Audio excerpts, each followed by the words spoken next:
How to care for your aging parents. There's so much that goes into answering that question of how to care for your parents as they grow older. Reason being that, like anything, every person and every situation is uniquely different. There's so many different factors that go into answering that particular question for your particular situation. So I'm going to do my best to give you the information that you need so you can modify it to your particular situation and your particular family and elderly parents. Because if you're searching for the answer to this, then you obviously are looking for help. I hope I can help you. Hi, I'm Esther Kane with Senior Safety Advice, and today's video is going to encompass information from a variety of the articles that we have on our site answering the question, how to care for your aging parents. There are going to be links to all these articles in the description below, but I'll mention that throughout the video as we get to each section. First, I want to say congratulations and to you for taking on the responsibility of caring for your aging parents. Even if you're just considering it, kudos to you. It's not an easy task for anyone. Even harder if you have a rocky relationship with your parents. If that's the case, then sorry, but it's going to be much harder. But hey, I'm sure you don't need me to tell you that. You probably already know that. But let's get to it. Let's get to the topics on hand to answer the question. I'm going to go over several areas, which are: 1, get all the legal stuff. 2, financial issues. 3, housing issues. 4, home modifications. 5, caretaking. And finally, 6, transportation issues. I'm going to go through each of these areas, and then I'm going to tell you about the articles that have more information on our website on each of these particular areas. Okay, so let's go through them. 1, get all the legal stuff out of the way. I can't stress this number one tip or number one issue enough. I can't stress it enough because I know that amongst my own friends and family, this is something that is most often ignored. Reason being that it's not an easy task to talk about end-of-life stuff with anyone, especially your parents, even if they'll listen. But having lived through the deaths of my father-in-law, both my parents, and my husband, I can tell you that the aftermath is made much, much worse if these issues are not taken care of. So I urge you to take them seriously and utilize them. Okay. The truth is, when dealing with the legal stuff, your parents don't necessarily have to pass away for you to deal with the legal stuff. They could have suffered a severe stroke, suffer from dementia or Alzheimer's, or whatever reason become incapacitated. Any of those reasons would force you to then have to begin taking care of all the paperwork and all the legalese and everything that comes after to take care of someone's life. It's more than you think. It's not just a few pieces of paper or a couple of hours of work. Believe me, I've been there. So don't make the same mistake that I did and ignore it. So I say, pull up your big girl pants or your big boy pants and sit down with your parents and go over this information. Even if you have to tie them down to a chair to talk to them about it, do it. It truly is that important. I would strongly recommend to use an elder law attorney to help you sort it all out, put everything in its place. I know that for me, that was money very well spent. Okay, So what is all the legal stuff that I'm talking about? I'm going to call it a legal checklist. Reason being, because we have an article on our website about a legal checklist. All right. But to give you the list, it includes a durable medical power of attorney, also known as a health proxy, also known as advanced medical directive, also known as a living will. I don't know why there's four names for the same thing, but there. Durable power of attorney for financial decisions. Yes, they are two different things. A HIPAA release form for all physicians. A current updated will, an estate plan or a trust. End of life instructions, hospice wishes, DNR, organ donation, funeral wishes, cemetery plot deeds, cremation, eulogies, etc. I know eulogies aren't legal, but you get the idea. Birth certificates. I can't tell you how many hours I spent searching for my husband's birth certificate. Okay, that's another story.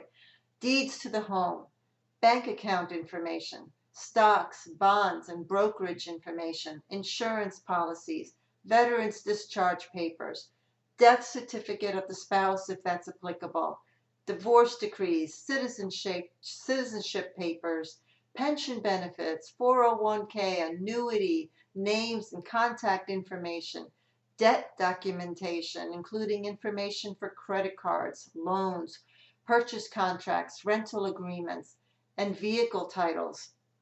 Now, along with this list of legal documents and items that you need to be able to get your hands on, I would recommend the following.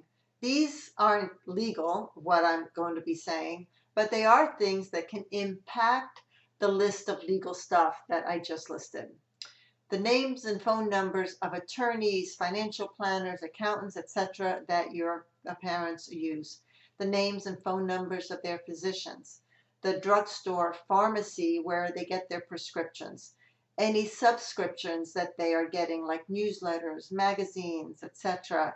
The names and numbers of any services that they're currently using, like the company that comes in to check their HVAC, the lawn service company, the pest control company, things like that.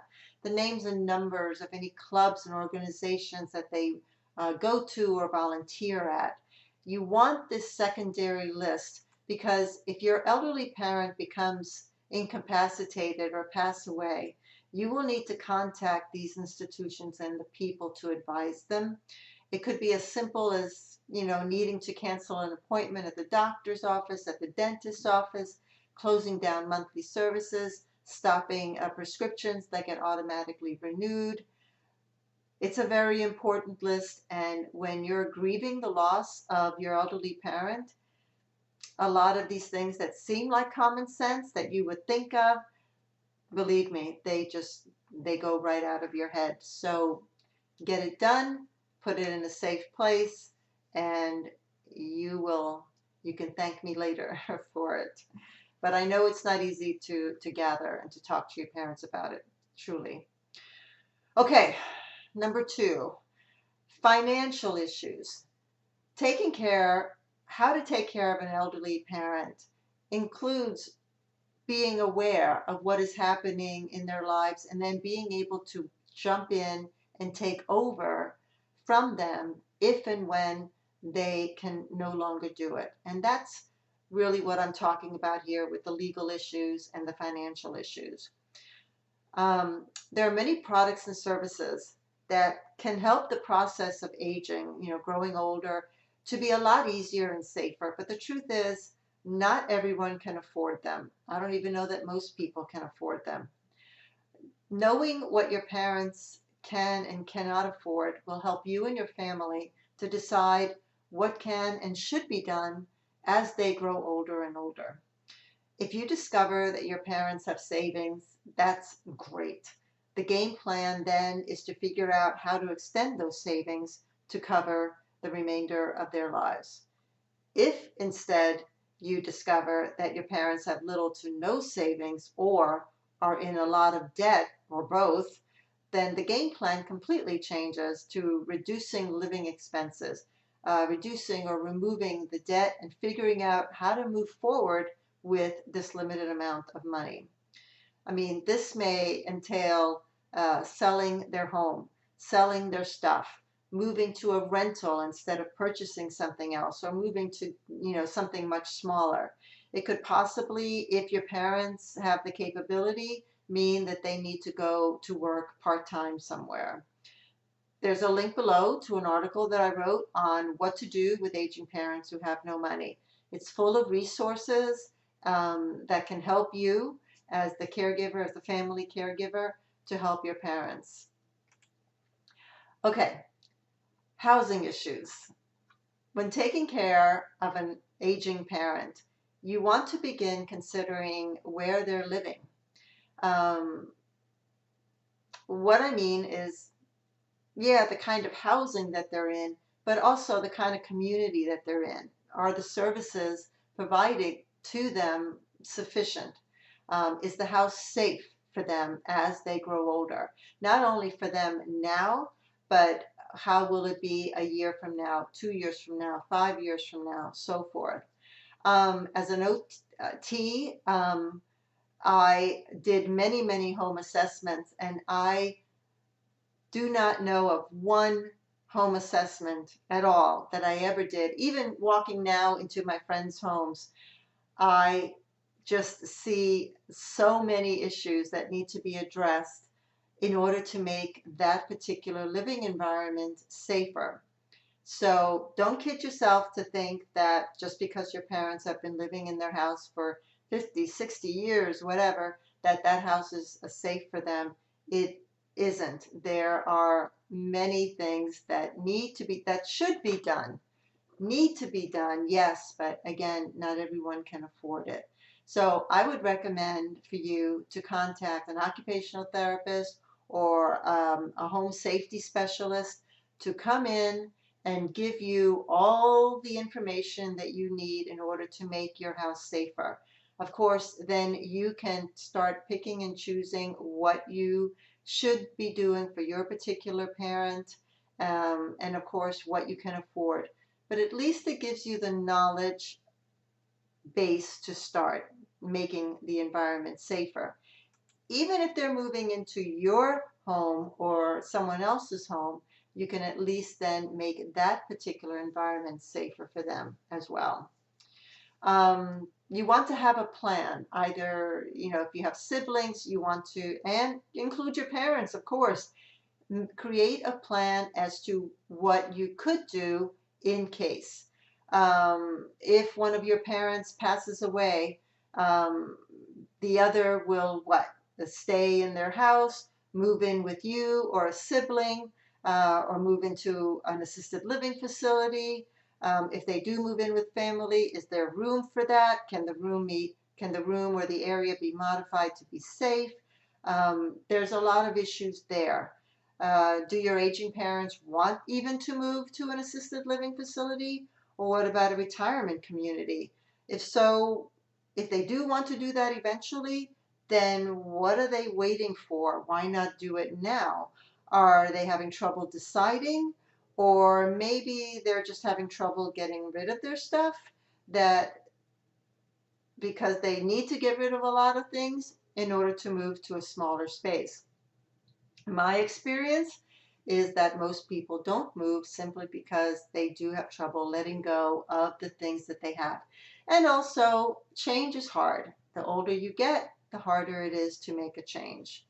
Are you and your parents aware that there are so many other options also available for housing as you grow older? It's not just an ALF or a nursing home or a retirement community. These days, there are quite a few. I wrote an article about 10 different types of housing options for today's seniors.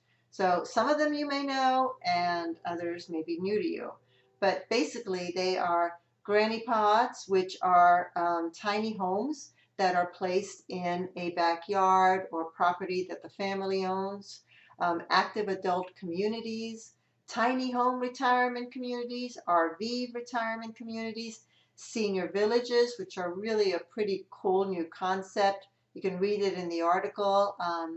Senior co-housing, residential care homes, assisted living, continuing care communities, and nursing homes. So those are 10 different types of options besides aging in place in your own home that your aging parents have.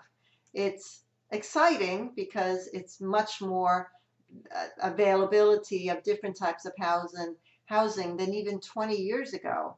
So I wonder what will happen as we grow older. Okay, so there's a link to the article below on housing options for seniors 55 and older. You can get more information about these different types of housing there. I do want to say that unless your aging parents have been extremely proactive, there are going to be housing issues in their current living environment. So again, don't kid yourself or try to convince yourself that there aren't any, that the housing that they live in doesn't need any home modifications at all. Like I said, I don't know anyone, including myself, that couldn't use a few modifications to make the home even safer. Okay, I have already been through the process of caring for my aging parents. They're both passed away now. But the majority of my friends are still in that stage of caring for their elderly parents as they grow older and older. I don't know anyone who hasn't tackled that problem with their parents. So I know it's difficult. But again, make it a point to at least begin the conversation with your aging parents about this topic. It's extremely important, and it's so much better to have all that information in place instead of having to make a decision at the last minute. You make a much better decision when you have time to think about it and research instead of just doing something at the last second or simply because you have no other choice. All right, so I'm reading off of some notes because this is a very long article, it's a long video here. Okay, the other thing about housing is that many seniors, especially if they've been living in a home for a long time, have accumulated a lot of things. And that can sometimes present itself as a lot of clutter. That clutter, well, it looks like clutter, or it may look like clutter, but of course to the homeowner, it's not. It's memorabilia, it's sentimental objects, all of that. But as they grow older, if their physical capabilities decline, cognitive capabilities decline, that all of that stuff may cause dangerous situations. They can trip over things. They can, as they fall, they can crash into something, and then that something can fall on them, causing even more injury than if they had just fallen. There's so many different scenarios of what could happen. My point is that the first step, the very first step in making any kind of home modification to make a house safer, to age in place, is to begin removing some of that. So I have an article that there's a link to on decluttering tips for seniors, helping them to disengage from some items in order for the whole purpose of making the house safer. So take a read at that article. I also have an article on how to help elderly if they're hoarding. That can easily happen. My late husband, I would say, was a bit of a light hoarder. He certainly wasn't anything to the degree of that, show about hoarders. By far, he wasn't. But he did have a very hard time letting go of things that he felt, meant something to him. He couldn't let go of things. So it accumulated, of course, after so many years. We were together 25 years, and he began collecting this way before me. So after he passed away, I was left with having to clean this out because I couldn't stay in the home. It was too large for one person. and I needed to move on, as you know, you can certainly understand, I'm sure. So that's not something you want to leave to your loved ones. It's emotional, it's difficult. I mean, I am grateful for the friends and family that helped me, but still, what's the point? Begin the process now, especially now while you still have some control over it. Maybe you can use that argument with your parents, and hopefully that'll help. All right, about the home modifications themselves.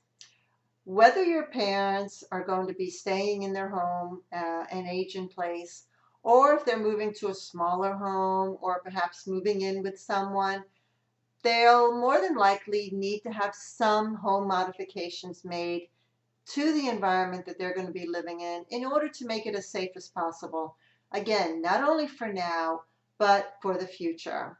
The home modifications could include a huge array of things, depending on their physical capabilities and cognitive capabilities. So it could be anything from widening doorways for wheelchair access, reconfiguring the kitchen to make it easier to reach items that they often use, changing the flooring to make it as non-slip as possible, adding lighting throughout the house, which, by the way, is often people don't think about adding more lighting. But as you grow older, the brightness of things declines. So you want to add more lighting. The brightness of things. Is that even a good phrase? I don't know. Installation of smart home features, installing monitoring products so that if you live far away, or you can't see your parents as often, you can have products that will monitor, or even fall detection products. The installation of automatic shut-off devices for ovens and stoves, constructing wheelchair ramps, outside the house to get into the house and out, of course, modifying staircases if they live on a two-story house or multi-level house, reconstructing the shower or the bathtub, or purchasing products to make bathing and toileting easier, installing smoke alarms with strobe lights if they are losing their hearing, possibly purchasing new furniture to replace chairs or sofas that they can't get up off of anymore. I have a good friend, whose mother is fighting that at this moment. She refuses to change her furniture even though the family bought her a chairlift, she refuses to use it because she doesn't want to be labeled as disabled. But yet she still can't get up off the sofa by herself. So I don't know what she's accomplishing. But I know you'll come up against some arguments. Some other home modifications are adding bed rails or products to their bed if they're falling out of bed or you suspect that they may and injure themselves. Installing grab bars, not just in the bathroom, but throughout the home. I have another friend whose mother lives in a house. When you walk in, has a very, very long hallway to get down to the living space. So they've installed grab bars down that long hallway, making it easier for her to get there, because she has to go back and forth to get the mail. She walks that hallway at least a few times a day. And then removing throw rugs and decluttering living spaces. All of these encompass home modifications. Some don't cost anything at all, and some, of course, are going to cost you much more. But I have a series of articles listed down below that talk all about all these different kinds of home modifications and more. So look through them, and in the description below, and use what you need as you need it, and keep coming back to it, because we're always updating, always updating. All right, taking care of your aging parents also includes caregiving. So if your parents are going to live long enough, or will live long enough, to require some type of caregiving, you should have a plan in place of what the caregiving is going to look like. Is it going to be you and your siblings? Are you going to divvy up the time amongst you? Is it just you?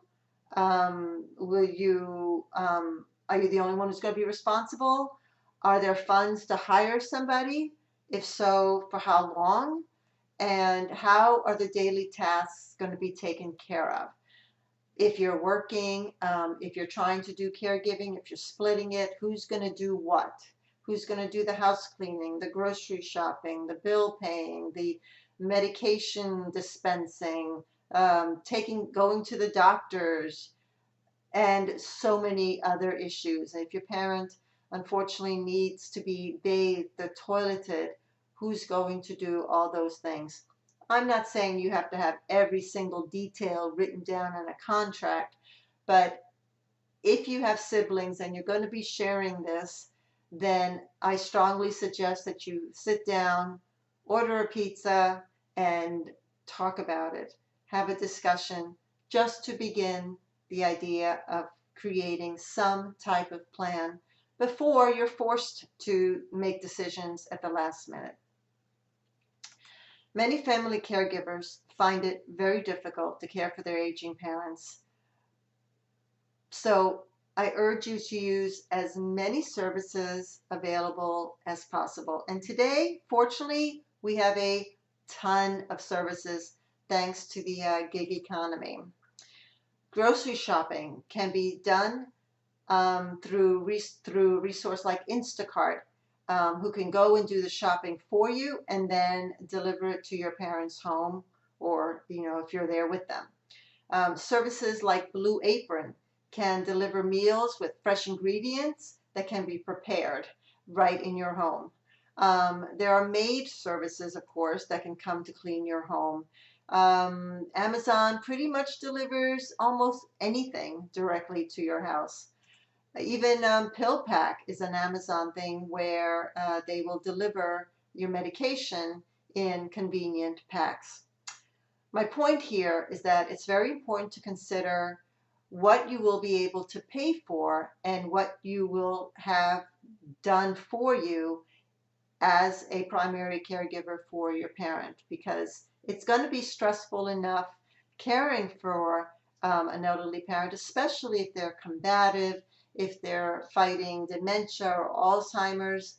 You'd be surprised how much your parent may change as far as their personality, and that's very difficult to accept and to work with on a daily basis. So be kind to yourself as a caregiver and utilize the resources as much as possible.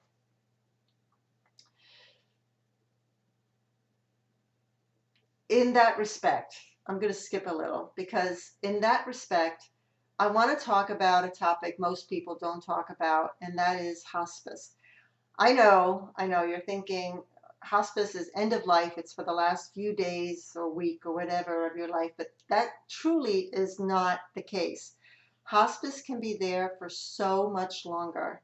I know when my mother was in hospice, our nurse told us that she's had patients on her service for a few years. So the beauty of hospice is that you have access to a nurse, a social worker, a doctor, clergy, which for most caregivers, they need all of them, not just for the patient, not just for your aging parent, but for the caregiver as well.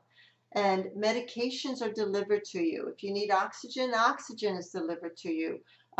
Equipment, for the shower and so forth. Not everything is covered under hospice, but a lot of things are. And I know in our case, my mother was in Florida, and in our case, it was all paid for by Medicare.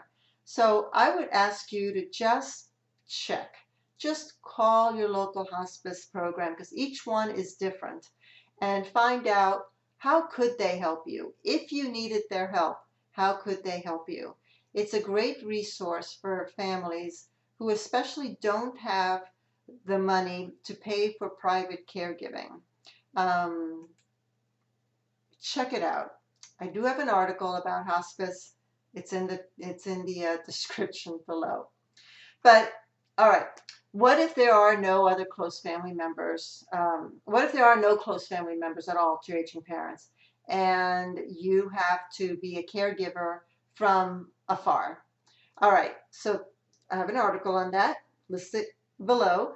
But the tips in that article in this situation are: one, get written permission to obtain and act on their medical information. Again, that's part of the legal list. Compile their financial and insurance information, part of the legal list. Have them put you on at least one financial account. I know in our case, my mother had my brother on the deed to the house and on her bank account, and that made everything so much easier after she passed away. So consider that. Ensure their safe environment by hiring a home safety specialist to come in and then give you the report. Even though you're living far away, you can certainly do that. You can call a care manager who can, um, do all of these things for you, and basically be your advocate there for you. Plan for emergencies such as fires and natural disasters, whatever it is that happens in the geography that your aging parent lives in. Set travel funds aside for yourself, just in case you have to take a quick plane, last minute to get to see your parent for any reason. Get information on the local support for your aging parents, what is available in their area. Consider taking caregiving classes. There's a lot of them, some online, some you can actually attend. And pre-plan any vacation trips. If you go away on a vacation, you want to always be able to be in touch, and you want to always be able to grab a plane at last minute to get to see your parent. So you don't want to take a week-long safari with no communication available, not until your parent doesn't need you, or if other family members can do the caregiving for you. But if you're the only one, be cognizant of all of those issues. Okay, again, I have a whole slew of articles that you can look over for caregiving issues, and hopefully they will help you. If not, of course, leave your comments in the video below, and we'll try to address any of your concerns. All right, the very last issue is transportation. Last but not least. All right, now this includes your parents driving, as well as what kind of transportation could they possibly use if they can no longer drive. If your parents are still driving, you can look at the link below. Look at the link below for information about elderly driving laws in your state. The reason I say this is because many seniors will drive past the point of safety when they really should stop driving. So you want to know what are the laws in your particular state and how often they can be retested. Sometimes you can use that as leverage to try to help get them to stop driving, which I know is extremely difficult. It's also extremely common. Taking the car away from your aging parent is not going to be easy. But at some point, it has to be done, and hopefully they will work with you versus against you. And hopefully it's not going to be done after an accident where they've gotten injured or, God forbid, injured someone else. Okay, so having said that, there are products that we can recommend, or we do recommend, to make driving a little easier and safer if your parents still are driving. Things like car cane standing aids, seatbelt buckle holders, leg lift straps, easy seatbelt unbucklers, gas cap remover tools, and seatbelt buckle guards. You can find that again in an article below, and you can read about these products and purchase them if you feel that you need them, that your parents would be safer driving because of them. Of course, nowadays the newer cars have a lot of safety features in them, but I don't know many seniors who have these newer cars. If they do, if your parents do, great. That's another added bonus to the whole issue about driving. But what if your parent isn't driving anymore and they still need transportation services here and there to the book club, to church, to whatever they're volunteering. Luckily, as I said earlier, because of the gig economy, we are so fortunate to have services like Uber and Lyft. I know that my mom-in-law, who lives in a 55 plus community, uses someone who lives in the community to drive her some places. So it's like her own private Uber. And the reason I'm an Uber driver, and the reason I'm mentioning that is because I'm sure many 55 plus retirement communities have someone who is offering those services to people in his or her community. So beyond Uber and Lyft, you can also check those resources as well. I guess my final point is that there is a lot out there for you. So if you're just starting this thinking about caring for your aging parents and you're getting nervous about it and you're not quite sure where to go, what to look, where to start, all of these issues are great places to start. And the point is to be prepared, to get ready for it, because if it's inevitable, it's going to come, then why be surprised by it and why be caught off guard? Of course, not every situation is going to be able to be addressed because you have no idea. No one has any idea of what's going to happen, how your parents will continue to age. They could live to 110 for all you know and be just fine, but you don't know. No one does. So being prepared is the best thing to ease of mind, not only for you, but also your senior parents. And again, kudos to you for taking on the assignment and hope and or considering it. And hopefully your parents will work with you as you work to help them. All right, give us your comments below. We'll be happy to answer your questions or address your concerns. If you like this video, give us a thumbs up. Subscribe to our YouTube channel. We put out videos every single week. If you have any ideas on topics that you would like us to cover in a video or an article, let us know. We're here to help. Thanks very much. Have a great night. Bye.